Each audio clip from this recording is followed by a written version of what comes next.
Hello, everyone, and welcome back to our Creative Tech webinar series, where we intend to blend creativity, technology, and venture capital. I'm Denis Belkovich, co-founder and general partner at Fuelarts, and my co-host today is Agnieszka Cichocka, a representative of Fuelarts in the European Union and the founder of Dream and Vision. She's also an expert in creative tech development and startup growth in Poland. Hi, Agnieszka. Hi everyone. Hi Denis. Thanks for having me. So yeah, today we are excited to launch the so-called Poland Creative Tech webinar series dedicated to this evolving Polish creative economy ecosystem and its enablers. Over the next month, you will have the opportunity to learn more about Poland through its entrepreneurs and investors. This series is made possible thanks to the partnership between Fuelarts and Polish Creative Industries Development Center, which is more known in Warsaw and Poland as CRPK. So together, we are proud to announce the upcoming release of this Poland Creative Tech Startups Report 2025, which created in joint partnership between Fuelarts and CRPK. And this 100-page document will offer a detailed exploration of Poland's creative tech ecosystem, featuring educational initiatives, venture support, and partnership opportunities, which are fostering collaboration across Poland's 16 voivodeships. Yeah, other 16 voivodeships. We'll show you now several slides without disclosing any numbers, but that's how a part of the report will look like. So, I just wanted to add that I'm extremely excited because I've been collaborating with Fuelarts for the last 3 years, I think, and I was so amazed with all the reports that Fuelarts was doing about the Swiss creative tech ecosystem and Miami, and it was my dream to do it in Poland. So I'm very, very excited and also grateful to Fuelarts, to you, Denis, and to the Polish Creative Industries Development Center, and also to the Ministry of Culture and National Heritage of Poland, who is co-financing the report. And I can't wait until it's going to be live, and we're going to share it to everyone. Thank you, Agnieszka, for your participation, for your collaboration, for your, first of all, initiative. And yes, the report is set for release in early May.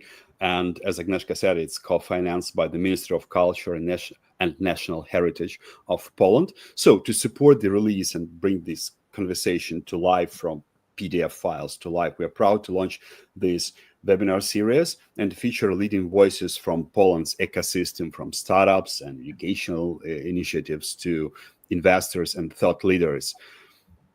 Could you present our first guest today, please? Yes, absolutely. So we're happy to welcome on our stage Robert Latoś, who is the founder and artistic director of Well of Art, and they are now creating their first product, which is the application GLAZE. So Robert will tell us more about it, and he's extremely interesting personality, I would say, because Robert is a classically trained painter and but also a visionary entrepreneur, and he leads the development of GLAZE and Well of Art, the edtech startup that merges the precision of physics with the soul of Renaissance painting. And by digitally replicating historical techniques with scientific accuracy, GLAZE transforms how art is taught and experienced. I know that Robert is working already with schools and museums and also universities, and he's together with his colleagues from his startups, redefining what creative education looks like. So Robert, welcome, and we're happy. Thank you very much for the invitation and for introduction. Yeah, thank you, Robert. Before Agnieszka starts asking her questions, I should say that we've been missing for quite a few years founders in creative tech with the creative background. We have witnessed a lot of other founders, technicians, finance guys and girls, investors, lawyers, schoolers, but not artists. So let's get back. I mean, with your presence today here, I feel myself back in early 2010s, where artists were the main driving force behind nearly every creative tech startup, and that was really great. So that was the era of glass breakers, as we call it in our timeline. It was the biggest challenge for me, but basically, because I twist completely my career, I risked my 15 years of the art market to start the concept, which was, of course, risky. Yeah, but from the other hand, you know the problems of the art community better than lawyers and finance guys. For instance, you can preserve money on customer discovery because you know the ecosystem from inside out. So I'm not preventing Agni from asking her first question.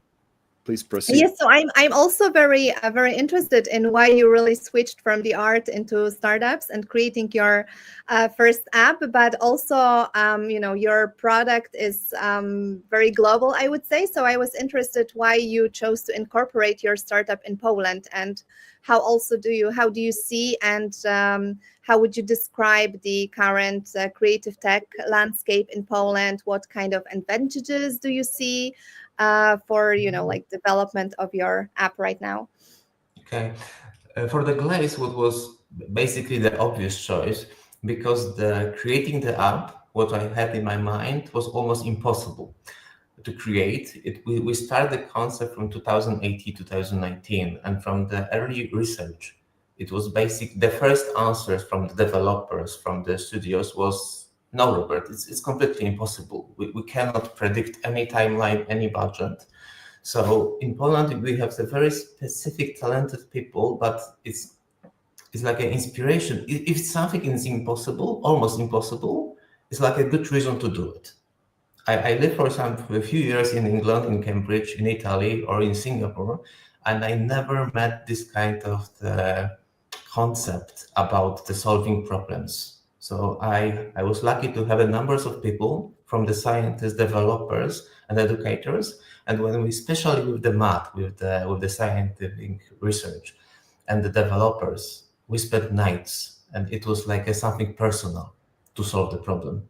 And it was basically crucial. Mm-hmm. Yeah, thank you, Robert. So let's introduce GLAZE to our audience. You've started telling us what inspired you regarding the creation of GLAZE, but how has the platform evolved since its inception, since 2018? It's good to start to just give you the brief understanding what is GLAZE. And it's a good expression. It's a little bit works like a time machine from the 500 years ago to the Renaissance studio of the artists, because the GLAZE is the software, is a digital tool, but it's inspired by the existing in the history of a few hundred years. The technique was used and developed by the artists, and we basically all we did is carefully measure every how light works, physics of liquid, what is the crucial for this technique to give the almost analog feeling from the users. So it was like a really the first thing, the background from for this software. But the inspiration, maybe a little bit of the inspiration, what is come from, because you asked me about the twists, about how it's happened that the artist, the painter, changed the career to start to run the tech company. I use this technique in my work. I live in 2016, 17, when the really idea was born. I live in Singapore. I was a painter. I exhibit in the gallery. I sold my work. But basically, the modern communication, the social media, it was like a main tool to promote the art. So I use the 500 years of technology, but in the same time, we promoted on the social media. And the moment when one of the collectors bought my work through the social media, by seeing for a few seconds my work, which I spent months to create, it was like a first, okay, it's something wrong. It's not adaptable, the technology I use and I love. So it was the first moment to discover, to think about, can we do something more about it, to preserve, to solve this problem, to introduce this technique to the modern audience. Yeah. That's interesting. But, I understand those like changes and those twists in the career. So I'm myself an art historian. I've been working, or I was working for a couple of years in an art institution, and it was absolutely fascinating and wonderful. Like, I'm still saying it was my best job, I would say, but I was always a fan of technology, and I loved mostly those art projects that involved, some tech. But in that time, which was probably now like 15 years ago, I would never say that I would be working with startups, and that this world will, like in 15 years, it has changed so much that I would never say that I would be doing what I'm doing today. And for some time, I just switched into startups, but I wasn't working, in creative tech or art tech because it wasn't that popular. So also with this report, we want to popularize this name, creative tech. And then, it took really some time until I was able to connect those two areas, like startups, art, creativity, and so I think it's really great what you're doing, and I love that it's somehow transforming the art education. I remember also seeing you in the Royal Castle in Warsaw, as I think you're having a partnership, and I saw those young people that were testing your application there, and they were really excited about it. So I'm wondering also, how do you feel that this digital approach, is it essential for the next generation of artists, or like what would you also like to change in those young people with your application? I think the key word is the simplicity, because we have too much information, we have so many tools, and they are very complex, and they can be very confusing as well. The things I love about the glazing technique, when I think about the Renaissance painting technique, it's very beautiful concept that you basically create semi-transparent layers of color put together, and you create something. But it gave you the structure, educational structure, which calm you down basically. And it was our goal in the software to don't create another painting software that you have thousands of brushes, colors, and you basically are like in 20th century, you confused with the numbers of the possibilities. The idea was to create something very simple, related to the history, that can grab your attention, like take you out of the what's going now around you in the tech, in the social media, but give you something rewarding, simple, beneficial process to do it. So it's not, in the end, it's not that much about painting. It's not about creating artists. The first and the main goal of the application, of the app, of the glazing app, is for education, to give the tools which able to come down to work about the inspiration, about the history of art, learn about the science, history of pigments. So it's create another world, and maybe some people will be inspired and continue this path. But for right now, we are focusing more on the younger audience, because they are overstimulated, basically. Yeah. If I can add something, I think I remember that in your app, you can't go back. That, normally in all the painting apps, you can just, like delete something, right? Clear something. And here it's not possible. So when you make this move with a brush, you can't just go back. You just need to, if you don't like it, you need to do something with it. And you just can't, this is erase it. So. Yeah, this is crucial for this technique. Artists on the past waiting for days, weeks sometimes, until the one layer is dry, and then put another layer on the top of it. It sounds like a very ancient concept, because it took months to create the painting this way. But when you think in terms of the painting software, it creates something very interesting in terms of the young people, because one, they understand, okay, I tried and I cannot undo what I did. It's come up with the planning, with the consequence of your action, with the strategic thinking. It's not really connect with art like in an obvious way. It's more connected with math, when you think how to create color which you don't have on your palette. You need to figure it out which color in which transparency you need to add. So it's a little bit like a math. So this is the undo is, it was like a brilliant concept that's it's especially in terms of the digital software, because the moment you dry the layer, you cannot undo it. You can always go forward. So you have little challenges one by one. And after 20 minutes, okay, I create something only because I cannot undo what I did. So I didn't stuck on the first imperfect steps. The Picasso said beautiful thing about painting is the sum of the mistakes. The painting is basically numbers of mistakes, but the results is beautiful in that. Yeah. Yeah, thank you, Robert. We've just shared the name of the website from which you could see the other links to download.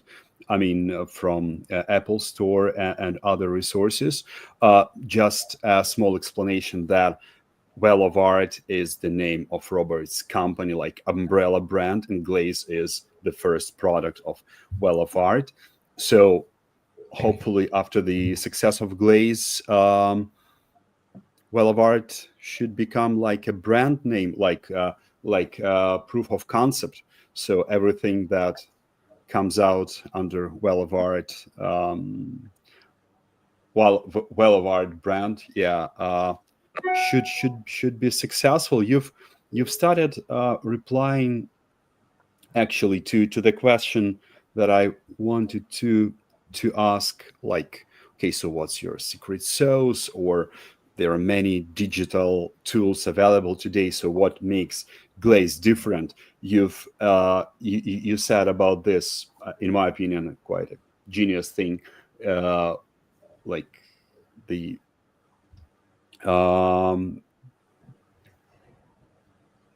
the inability to make a to revert back to get back, and but maybe there are some others. There are some other features that put GLAZE aside of that differ your product from the others. Yeah, I will definitely want to tell you about the bridge between the schools and the museums. But before I do that, I just add one sentence to the undo things, because I have the very interest, because we are in the connection of the founding venture capital. I have many conversations with my collectors like 10 years ago about this painting technique. And we find it very similar in terms of the solving the business problems. And maybe this is the reason why I was able to run the tech company, because they told me, okay, Robert, it's basically looks the same way from our perspective. We have the very difficult problem. We need to basically create the steps which will be not complicated too much to solve, and just put them on the timeline in the right order. And this is exactly how you create painting, because they create painting, the painters, we have the many metaphors and idea concept about it. But basically, from my perspective, I do exactly that. I need to plan the process and execute it as well as it's possible, and the results is a beautiful painting. But to come back to the unique thing, from my perspective, the bridge between the museums and schools, because we inspire by the old masters technique, we're basically telling the stories about the history, about the heritage of the European arts. For now, it's a European art because the glazing was discovered and mastered for 400 years in Europe. And gave us very unique point, because when at schools, for example, or any students want to use GLAZE, they automatically relate that to some artist living like 200, 300, 400, 500 years ago, where he lived, the time. So we have the history, you have the history of this artist, context, and the museums can introduce the collection, the paintings in a very different way, because not for everybody the history of art is that interesting. I love it personally, but I understand that I cannot force 10 years old boy to listen to me for more than 2 sentences. But if I give him the glaze and okay, here is this pigment, is a cool name of the ochra or lapis lazuli, and he start to learn the name and the background, we have the starting point of the conversation. So this is something we really studied the history and the reality. It's not my fantasy about the software. It's a lot of great painters do it. Yeah. Robert, I can assure you that, at least from my perspective and from my knowledge, that's how the art market works. So when I was studying at Sotheby's Institute of Art 10 years ago, very wise person once told us, hey, if you want collectors to buy something, collectors should love what they buy. In order to love something, they have to respect it. But what features make them respect some artworks or artists? Knowledge of history of art. Once they understand the history of art, once they know the history of art, and they understand that they might not have done the same, never. Mm-hmm. So they start respect. When they respect, they start love. Defining from what they respect, like dividing into what they like or what they do not like, and what they respect and like, they start loving. So they are starting buying.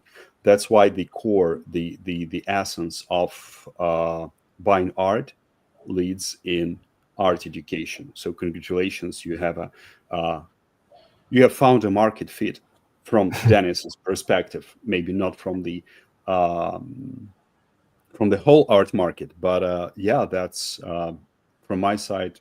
Just consider you received proof of concept. This is the few things about the museums, because they are usually quite difficult, to be honest, to work with, because very high walls, let's say it metaphorically, and they are experts. There are scientists on the field. So this is why my company invests so many years. We basically launched the final version last year, so it took us almost 5 years to develop the software. But we did it this way because we want to be sure that the museums will trust us, that we really introduce the technique what was used by the Renaissance on the Baroque masters. And it was really like for the last 2 years, it was with the Royal Castle, with the Museum of the Czartoryski Museum, National Museum Krakow, of the Kolnagi Foundation, Kolnagi Gallery. We worked closely for years to basically prove our concept that we are close enough. Okay, we are not perfect, but we are close enough to introduce the real technique. So it was crucial for the business model as well. Mm-hmm. Yeah. Because nobody did the effort. We basically need to start from scratch. I bought the oil paints and bring them to the University of Technology in Białystok. And we create a beautiful. I should tell you about the first question. It was like a 2 years R&D project, sponsored with the European Union for the R&D project. I call them super risky projects, too risky for the investors. So you need to fill tons of paperwork, but it really helps to start the project. And the scientists for 2 years measure everything and build the path for the software. And are you planning any new features there, or like any future expansions or collaborations that you have in mind, or you're planning in the near future, not only in Poland, but maybe also globally? How to answer that question? Because I cannot tell too much details, but we have the open conversation in United States or in Saudi Arabia or in England. But maybe I can share the end goal, which is very interesting for me. I still don't know how much timeline. Still don't know the timeline, but the personalized education is the goal. for GLAZE. I think this is the goal for the education, for the tech, but GLAZE is simple enough in terms, okay, don't go too much into details, but it's a good start to, I see the clean path, how to create the personalized education, personalized art education connected with the local museums, local schools, but it's including the more scientific research, definitely AI partners, prestigious museums. But it's still a few things missing, but work in progress. That's great. Yeah, and great to hear that you are sharing your like scaling plans after you actually build the first product, because a lot of startuppers, they start boasting about scaling. They start mentioning scaling even without creating something, at least some kind of a product, and investors do not like it. And as soon as you've built your first not prototype, then MVP, then created the full-fledged app, so you can freely dream forward. Maybe I should do it that way. I didn't know. I was a painter, so I know that I need to create the exhibition before I exhibit it. So I decided, okay, I need to invest all my money and effort and contacts and put my life on the risk to create something what I believe have a value, and then say, okay, now you should risk your money to scale it.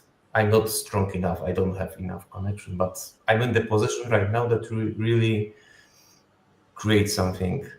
Let's get. It's quote one of the teachers. I was 2 weeks ago on the conference in the United States in Louisville, just for art education. 3,200 art educators from around the United States, and one teacher told me, "It's a beautiful software." I catch it. It was like a touchy because it's usually beautiful and software not really works together. But for me, it was. Yeah, but after what you're saying, I think maybe more artists should, like build the startups. I think that's a good attitude as well, to first, build something and then to be an artist. To be an artist is very stressful as well. So it's you train a lot about the stress and mistakes. So it really helps in terms of running the startups as well. Yeah, another startup tip from Dennis. Generally investors are not investing in beautiful applications or beautiful apps. Yeah. So once they hear, oh, the biggest privilege of this app, the top feature is its beauty, they just leave the table or leave the room. But the audience loves beautiful apps. So, and investors are investing in the audience. So once you have even if you have a beautiful app, let's first engage the audience there, bring the audience there and sell it not as a beautiful app, but as a regular app, but with audience, which for some reason came there and stays there, extending lifetime value of your app. And if talking about the audience, like, is it mostly for the youngsters right now, or who mostly uses your app? Or it's also students, maybe students of art, or the adults? It's all the spectrum, to be honest, because we start working with schools, with children, because they have time to paint, basically. And the numbers is big enough. We have like hundreds of thousands of schools everywhere. So from the business perspective, it's big enough market to invest so much money in research and creating the technology in one hand. But we have very interesting right now because we just start. So we have like a first schools, first individual users start to using, but we have the hospital, for example. We are talking with the hospital in the United States, interesting to use the app for children, just in the hospital. We have the open study in the Saudi Arabia in a medical university from the students which learn how to paint. It's like an extra art classes for them. They will be face reconstructions. So a lot of applications, plus museums, plus schools, art schools. In Poland, we have the very unique artistic high schools, which are very, very advanced. So we're looking where is the best fit, but even libraries. We have the beautiful presentation in Germany with the libraries, and this is like a new approach for them as well, to not only reading, but the digital graffiti, painting with the local museums, grandmas with the grandchildren in the museum. So I can like go with the case study. You know, Robert, and that's one of the that could be considered one of the possible go-to-market strategies, because instead of like involving users one by one, sometimes it's easier to conclude contracts with several organizations, like pools full of students, like museums, like art schools, like even countries interested in education, and in that case, we'll be happy to connect you with the Zurich University of the Arts. Wonderful. We at Fuelarts are collaborating with this university in particular, and our previous report was created in partnership with the university and the center behind it. So yeah, we'll be happy to make that connection, because they are very innovative and they are using techniques as only a few persons or organizations are using I mean, they are brave enough to be innovative in this turbulent world, and they are also Europeans, so they are your neighbors. Yeah. So And I've started asking you about, yeah. Sorry, what you wanted to add? yeah, maybe it will come up later on, because I just, when you say about the university, it recall me automatically with another focus we have, and this is, I think, is quite unique in terms of the education. We didn't really want to prove in the psychological research about how GLAZE works, basically with the students, because with the numbers in the last almost 2 years testing with the audience, different museum, different age groups, we have this questions after, and the number one, absolutely number one, was relaxation. It was like a flow state that they basically, it wasn't about art, it wasn't about history, it was, okay, I feel relaxed, I feel like a calm down after the sessions. So now our another goal is to open conversation with the institutes are about the psychological research, to compare different digital tools and what is for children in particular, what tools we can recommend for children for education. So if I understand you right, you're talking about some that goes beyond the creative tech, and I would say it's a mixture of longevity, wellness, biotech, med tech, health tech. I mean, mental health tech, probably hospitality. Yeah. So it's a mixture, and in my opinion, the future is in the mixture of creative tech, which adds value to other general tech or general like social industries. Yeah. Agnieszka, do you agree with Yes, us? yes, absolutely. With I me and love Robert? I generally loved from the very beginning your scientific approach as well. So I really like from the very beginning when I read and later tried your application, I just loved it that you were working together with the technical university for so many years, like to create it this way, and that you keep this scientific approach, and also that it's this like we can see now that it's not only the intersection of art and tech, but it can take have a broader circle. I would say that it can include many other, like well-being and many other aspects which are very important right now. And I think they're also very important for the young people, because we're reading a lot about, like spending this time on social media, etc., and that it's so overwhelming. So I think, like including this into this relaxation, but like doing it in a way that young people enjoy, I think it's very important. So I really, really, really appreciate it.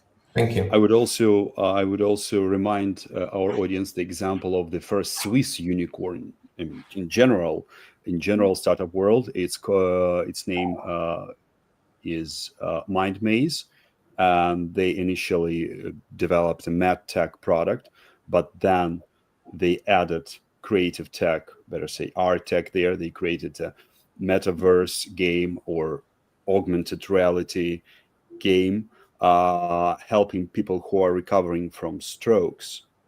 So that made them the unicorn, applying to art, taking art as a vehicle for their ideas, as a vehicle, as a driving source, as a driving source for those who are recovering. So as a tool.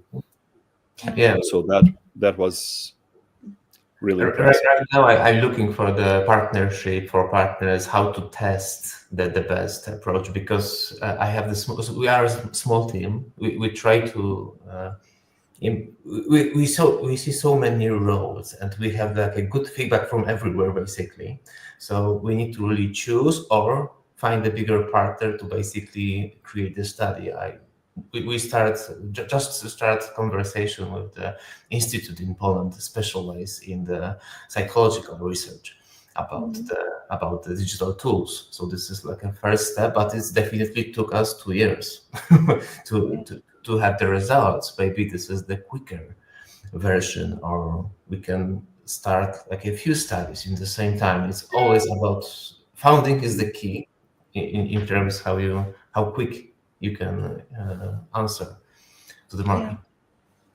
Right. Okay, let's get back to our questions. We have 3 of them left, actually. And the next one, we started talking about partnerships, and it reminded me that we've heard about your recent initiative with the Czartoryski Museum in Krakow, Poland. So could you please tell us more about this international competition? And also, when we met several minutes prior to our broadcast, you said you were so excited, and you said, we've started that the competition has started. So now I associate fully my question with your current mood and with your experience. So how it connects traditional heritage and digital creativity through your partnership with this particular museum.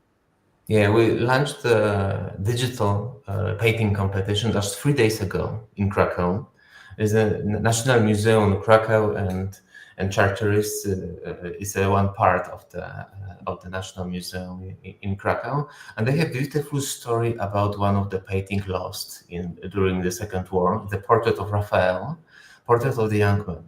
Nobody really knows who is the guy on the painting. Is a self-portrait of the Raphael, or this is like a representation of the perfect beauty? We don't know. And the concept, the collaboration with the museum is a perfect example, like a case study almost, what we're trying to do. Because it's about the history, it's introducing the lost painting, but it's focused on the technique, the composition of the Renaissance portraits, but we're introducing the young children and adults to create a self-portrait in glaze, inspired by the Raphael technique. Maybe put the landscapes on the back like it was in the Renaissance painting, but it's about self-portrait, and with the reference of the selfie 1 second, 100 times a day, to put it on the social media. Now we are saying, okay, we have the competition. You need to spend like 2 hours at least to create something, and they apply for the competition. So it's completely like trying to create the focus and interest of the art we'll have the beautiful exhibition in the museums. We will publish the best work in Apollo magazine in December. So it's a lot of going Apollo on. magazine also with Polish founders. They are publishing it in the UK, but the founders are Polish, two Polish beautiful women. Okay, yeah. I know them, yeah. So Dennis, we can participate in the competition. I think like Easter is coming. 2 hours. We can. Yeah, we have a lot of materials, tutorials, and it was like, because for the start it was for schools, for children to introduce about the history, to ask art teachers to introduce to the students. But when I start to talk about the competition, the adults looks sad a little bit. They are not including the competition. So at the very last moment we create the last like a group for the adults. So you are both welcome. Another interesting intersection came to my mind. At present, at Fuelarts, together with Bit Basel, company from Miami.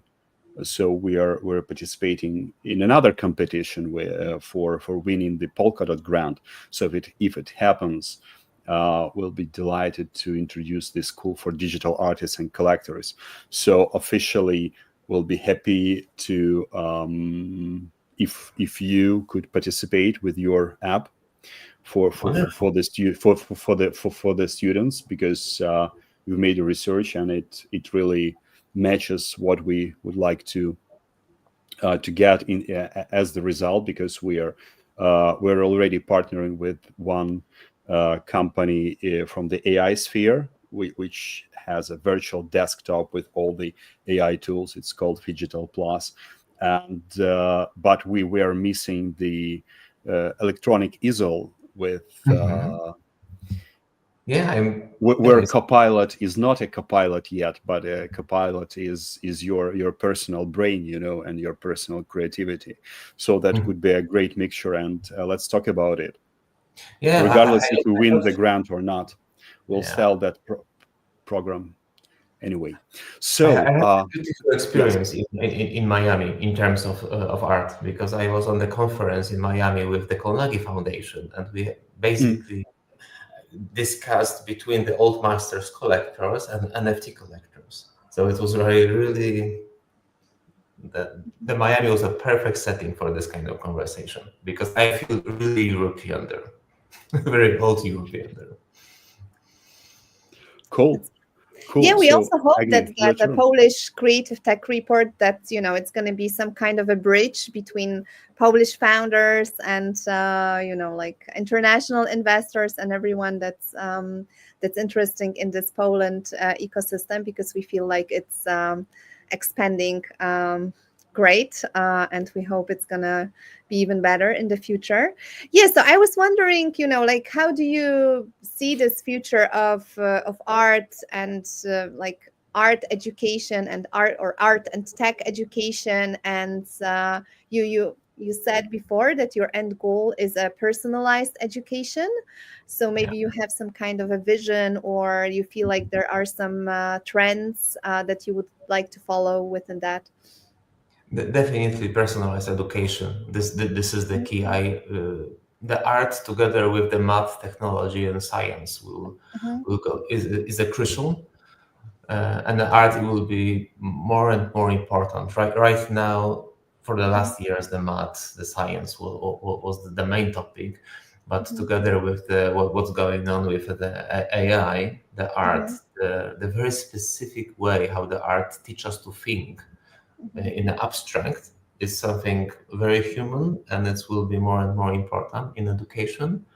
The big question is about tools, what tools we will use, because it's to create tools is one challenge, but to introduce to schools, to create the programs, to make people brave enough to learn another software, another to integrate it with the system. This is a lot of work. And is it like challenging to do in Poland, for example, for you? How challenging it is to, like, are the schools rather open, or like you need to put a lot of effort into because there are some certain curriculums, as I understand. So is it like a challenge to introduce that, or? In terms of curriculum, no, but it is because it's a new tool. It's required hardware. The teachers are not used to use hardware in education. Only some schools, but I don't want to create the software only dedicated to the richest schools, international schools. So it will be very. So we have the open conversation with the government, with the what we can do, how it can be implemented to the school. So it was like how we want to answer to that was, for example, the price of the software. It's we don't have subscriptions, we don't have advertising, we don't have in-app purchases, and the app basically costs $9 one-time payment. So it's the level of the, and just even for the Polish market is low enough that they can consider it and how they can implement it. Thank you, Agni. Thank you, Robert. We came up to the last question, and as soon as this particular meeting with you is the beginning of the series of webinars devoted to Polish creative tech startups and Poland creative tech ecosystem. So to close, we have a broader question on Poland's ecosystem. In your view, Robert, what more could be done to support creative startups and help the local ecosystem grow stronger? It's a very difficult question because it's a few obvious answers about the bureaucracy and challenges. I never know I will be in the position to have the accountants, with the financing, but this is, I think the most important thing is interdisciplinarity, basically, because when I think about what I was from the painting background, from the artistic background, and I need to work with the scientists, with the accountants, with the mathematician, with the developers.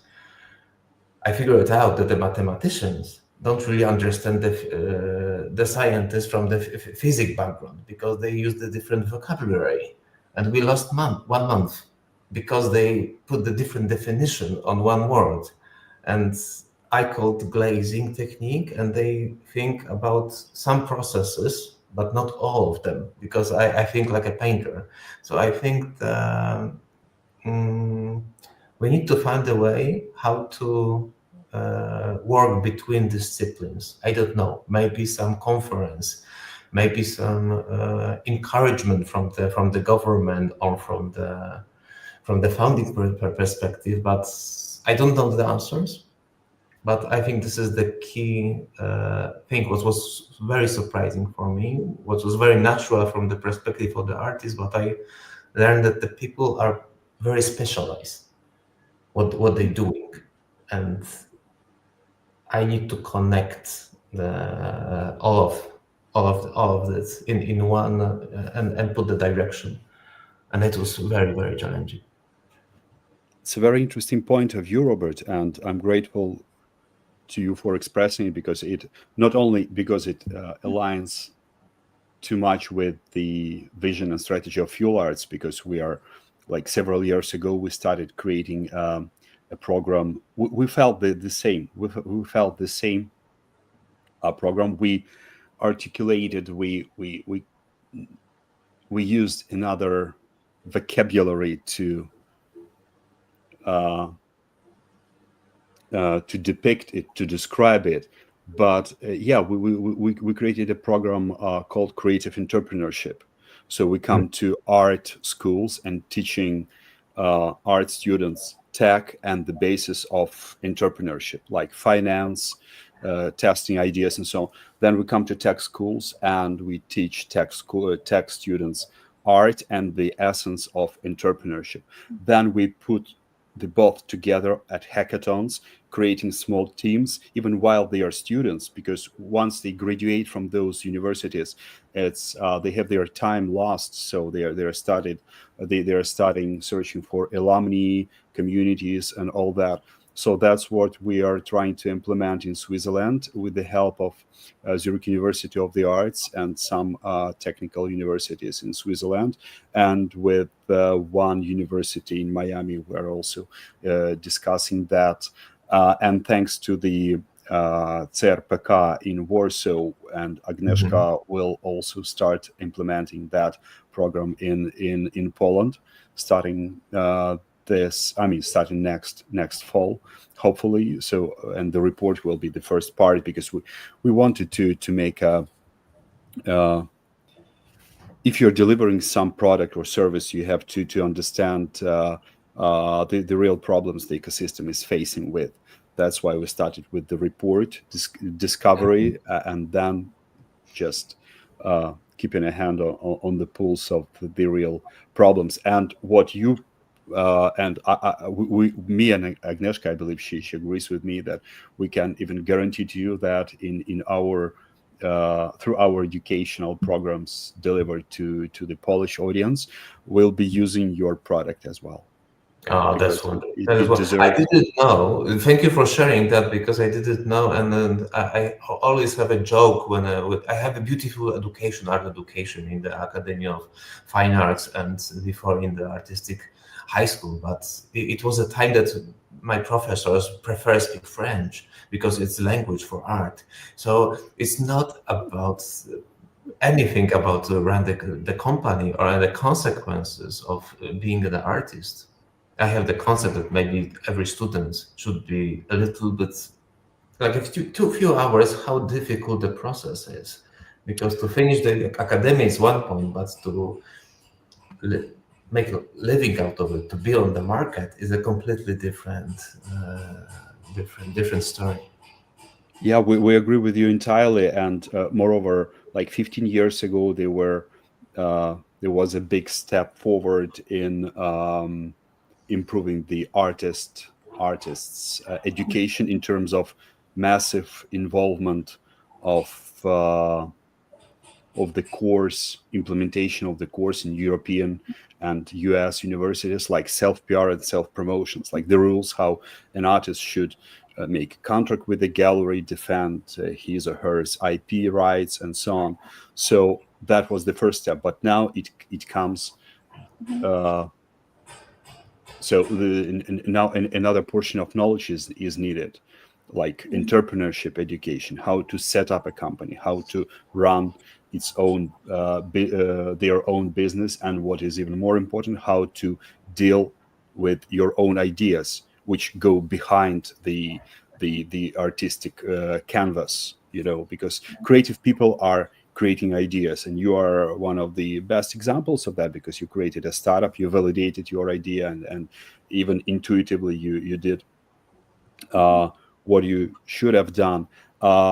So as a closing word, as a closing speech, I just wanted from to add yeah. that my personal dream also is to, like I studied art history, as I mentioned. So my personal dream is that we also, talk more at the universities where they teach art history, more about art and technology, because, we're having all those tools. We have a lot of different, let's say, works created by AI, but we have absolutely no idea how to use AI, for example, for curatorial reasons, or because in many ways it can help. It can help the curators and can help the artists, etc. But we're completely ignoring this part and not learning about it at all. So my personal dream also would be to introduce more of art and tech, into the art history curriculum, because we're already living in those times. So sorry, Dennis, I Cool. just wanted to. No. Well, we have an open discussion. It's Robert's time, so if he allows us to talk, so it's okay. So Yeah. Robert, as a closing speech, as a closing word, you've mentioned that I'll give you just an idea. You've mentioned that you've been bootstrapping, like you invested your own money. If you have like the next milestones, next financial perspective milestones, and you need to raise more, you can just announce now about your needs, and so our audience and investors are watching us, as well as creative people do. So yeah, just say whatever you want, and please tell what are the next milestones, because and what will be the next date of your raise, and maybe even the amount you are trying to get. So let's simplify that process. Okay, thank you for the opportunity. Right now, we are in a position that the software is ready. We basically proved the concept. We have the trust of the museums, first schools, and we introduced to a few continents, a few countries. And our goal right now is to build the scale. We have everything. We just need to learn visibility and to build the partnerships. I don't exactly have the knowledge how to do it, how to scale it. I'm looking for partners, I'm looking for people which understand what I'm trying to do and things in the long perspective. Because my project, we take a lot of time to develop it, because I want something with a very concrete fundament. I don't want to build something in 2 years and sell it in the third year. No, I want to build something very stable, and I'm very happy to share, to tell more, to tell about the plans of the company. If after this webinar someone would like to contact me and talk and have the idea how to bring it to the another market, I'm super happy to talk with. We don't have any VC companies involved. We have myself, my company from my business partner, and we have two beautiful collectors of my work, who basically trust me and invest in if the idea of the dream of the artist to build a tech startup of the global scale for education. So a perfect moment to start the conversation. Great, and perfect. Yeah, perfect moment, perfect time, and because you have the market feed confirmed, and you have the traction of audience growth. One last question to you. It wasn't planned ahead, but you've seen the parts of the report, and our designer, he wanted to encrypt there in this design, and you can see here the part of the background from the report. So he encrypted here two things from the Polish cultural code as he saw it from abroad. So maybe you as an artist could guess at least one of the elements of that Polish cultural code that our designer wanted to encrypt here. Oh, this is the tricky question. Maybe think of an artist. I'll give you a tip. Yeah, think of an artist. The simplest thing. The first one is very simple. Yeah. No, about the optical art, about the famous painter. Yeah, we did extremely beautiful in, I think, 60s. It was 1960s New York. Optical art, beautiful colors. Yeah, so this is one. This is one. Yes, Fangor, right. And the second one is more in, let's say, universe and space and medieval. It's the design of the universe introduced by a scientist who was Polish. Okay, I leave you to Agnieszka. I know already, so Dennis will say it. Okay, but you can pretend, so we can represent no, I don't know. Copernicus. Okay. Copernicus. Yeah, one of the top Polish scientists who was the first to create the model of the universe. So this particular background is a combination of optical art presented by one of the top Polish artists, Fangor, and the model of the universe by Copernicus. So, and the rest 99 pages of the Polish creative tech startups reports are waiting for you. for everyone, starting from the beginning of May. Thank you so much, Robert, for being with us. Thank you, Agnieszka, for co-hosting. And yeah, we'll meet next week with another founders and other startups. The startup will be connected with music as soon as Poland also has rich connections with music, thanks to Chopin and others.